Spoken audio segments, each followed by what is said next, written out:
Racing, they're off. Kisses from Kelly Satino amongst the last to go in this small field. Bruce Almighty, though, as usual, got out very well, and he's going to lead on the first corner from Ginger Green, who'll take him on for the front. So Ginger Green's going to work around the outside. You can see Bruce Almighty's rider, Chris Parnham, there wanting to just ease back, and he allows Ginger Green to stride clear. 2.5 lengths away, the Spruker from So War, Satino, Heskett together, and a clear last is Kisses from Kelly. Ginger Green leads at the 1100 mark. They start the run down the riverside here in the last of 12. Ginger Green now puts the brakes on, slows them up. Bruce Almighty got the neck arched up, running second, trailing the leader. 1.5 lengths away then the Spruker on the inside, being covered by So War.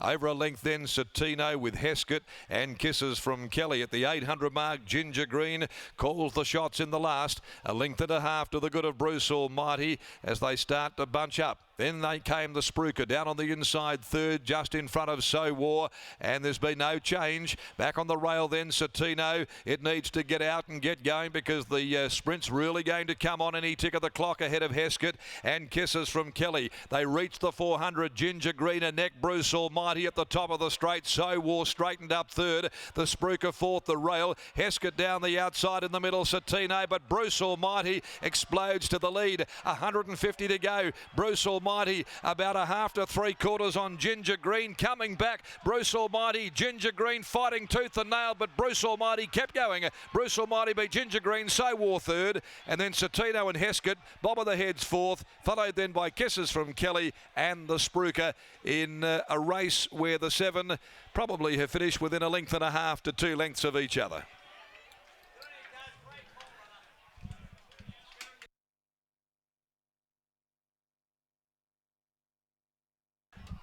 Well, the final event for the day, it goes to Bruce Almighty under the 60.5. It took 12 races for Chris Parnham, our leading rider, to get one on the board. Bruce Almighty, the playing God gelding for Neville Parnham, who's had a terrific day.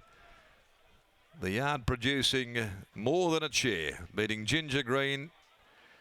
Chris electing to sit on Ginger Green today. So War third. Satino is officially fourth. Those numbers are 1, 2, 4, 5 to race 12. Bruce Almighty with his 9th win at start 74. Chris Parnham aboard there. He sprinted past Ginger Green, and Ginger Green all of a sudden rallied. Bruce had to be really pushed to the line by Chris Parnham to get home. Ginger Green, it was a dogged effort to fight back the way that he did. A neck margin, 1/2 length second and third in 1:38.27. They sort of dawdled up and sprinted home in 34.53. Carries the Oz Racing colours. Bruce Almighty.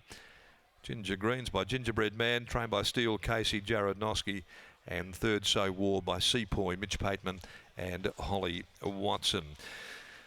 That's all today from our broadcasting box here at Ascot Racecourse. We'll take you back to the winners' enclosure now, where Lockie Taylor can bring us home after the last of 12. Thanks, Darren. Well called here this afternoon. Great job with the 12 races, but Bruce Almighty takes out the last. I must admit, I thought Brucey Boy had won his one race for the preparation, and I thought he might struggle from here on in, but under the 60.5, under the urgings of Chris Parnham, he gets the job done to take home the last of 12 here at Ascot. And what a day it's been for Neville Parnham. In fact, the whole Parnham family, and Neville joins me now. Neville, Bruce Almighty, you just have to love him. Every time I count him out and believe he's won his last race, he continues to prove me wrong, and he's done it again. That was some performance. Yeah, look, he's having a great prep.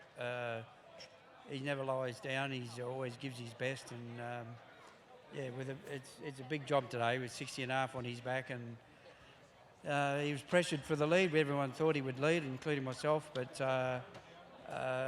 he was pressured for the lead, and probably that was that horse's undoing. But Chris took the initiative to take a trail on it, and whilst he travelled up really strongly to the leader, and was able to, to that horse's credit, it fought back, but. He never lays down, this horse, and it was a great effort. A few starts ago when he won, you suggested that this might be his last preparation. Does he get another preparation beyond this now? I don't know.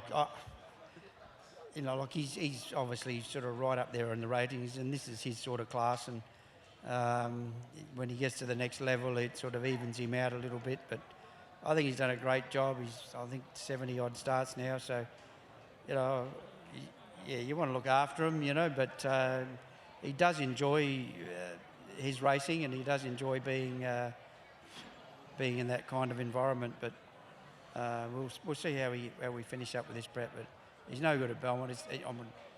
He seems to save his best for Ascot. So we'll have a think about it where we go with him from here. But he's done a good job today, and Chris rode him well. So hopefully we can squeeze another one out of him. It's been a big day for you personally. It's been a big day for Brad, Stevie as well. Chris was the last one to get on the winners board here this afternoon. Did you have to give him a little bit of a pep talk before legging him aboard Bruce Almighty in the last? Not really, no. He come out with his usual casual approach, and but the fire in the belly never goes away. So, is there any more races? There's not, thankfully. Darren McCauley. Darren's good for another 5 or 6. Yeah, he'll be right. Yeah. Well done. Cheers. There's Neville Parnham. Great day for the Parnham family, and here's Chris catching up with Scotty. Chris joins me now. Bruce Almighty, second win of his preparation, 8th odd win of his career, and any number of times you and I have stood here and said that's probably about it for Brucey, but he continues to just go to the well and produce. Yeah, look, I just love this horse. He's just risen the bar every preparation, I suppose, since he was a 3-year-old, and it just goes back a long way. Like I remember trialling him in his first trial when he pulled up very badly shin sore, and didn't think he was any good at that point, and Playing Gods hadn't done anything at that point. So now he's a 9-year-old, yeah, he's just one of my favourite horses. I just love him. Probably the first crop of the Playing Gods as well, now that he's a 9-year-old. All 8 wins. Chris Parnham aboard Bruce Almighty. So the two of you got a pretty special little record going. Yeah, I think it was 8 before today, so I think it might be 9 now, but Lockie's happy with that. But yeah, no, look, just tremendous effort. He's got to be up there with probably one of the toughest horses I've ever ridden. If it is 9, can he make it 10? I wouldn't put it past him. He's obviously pretty close to the finishing line now, but yeah, hopefully there's one more left in him. Congratulations, well done. Thank you. Correct weight. It's 9 winners with Chris Parnham and Bruce Almighty. What a combination they've been, and what a wrap for the horse. Chris Parnham, he's at the moment the state's best rider, and for a horse that has never really gone to the next level, Chris thinks that he is one of the toughest horses he's ever ridden. Well, he's now amassed almost $600,000, Bruce Almighty, and as I was saying to Brennan in the mounting yard here from Racing and Wagering WA, he's a glorified battler. I mean, we love him because he's a battler, but that's Bruce. He's just, every single time he comes, he wins a race per preparation. Went around as a 3-year-old. He's still going around at 9. He's still winning races. He's taken all of those owners on such a wonderful ride, and must be something about those Oz Racing Silks too. Remember Street Band? Yeah. Didn't win a race for 40-odd starts and then won another 6 or 7. So they've got a wonderful association over such a long time with Neville Parnham's yard, and Bruce Almighty's a wonderful flag bearer. It's been a huge day of racing here at Ascot, but there's been some real quality amongst the 12 race card here this afternoon. In particular, some of the 3-year-olds. We've seen the likes of All Grunt, Rockin' the Jam. They look like seriously nice horses moving forward. Yes or no, Rusty Stewart does take the shoes off tomorrow, Rockin' the Jam, or does he think about it overnight and leave him in? Gun to head, I'll say no. What about All Grunt? Is he the first horse that we start a discussion with if we're talking WACC Derby? It's a long way away, but is he the starting point in that discussion at this stage? I think he has to be. I think he really has to be, because he's the horse that has had 2 runs under the belt right now. So he's rock hard fit. I know there's going to be perhaps some more likeable types that haven't yet got back to the races, horses that were in a Guineas or a Faritha heading towards that Guineas path. But I really feel like he's the starting point, and it's going to be an exciting time of racing in the next couple of months with that Derby lead-in. The feature of the day, however, Snowdome. Neville Parnham, Brad Parnham in red-hot form here this afternoon, and great to see that horse back to his best today. That's exactly what he was, back to his best. He was blistering there, broke 110, sat on the speed, went straight on by Norwich, and I know that Twain's Angel, Man Crush, got in a little bit of a bumping duel at top of the home straight, but he had them well and truly covered. Well, that's all we have time for, Scott. Thanks for your time. The jacket lasted all but 1 race.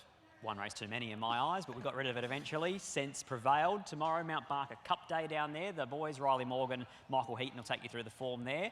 I thought that it might be a nice day for Angela Smith. That horse I've been following, Flying South, goes back down to the Great Southern. He's a nice animal. He certainly is. That will be coming up live and free on 7+ or Racing WA TV tomorrow afternoon. But we're signing out from Ascot after the 12 race card. It's good night from us.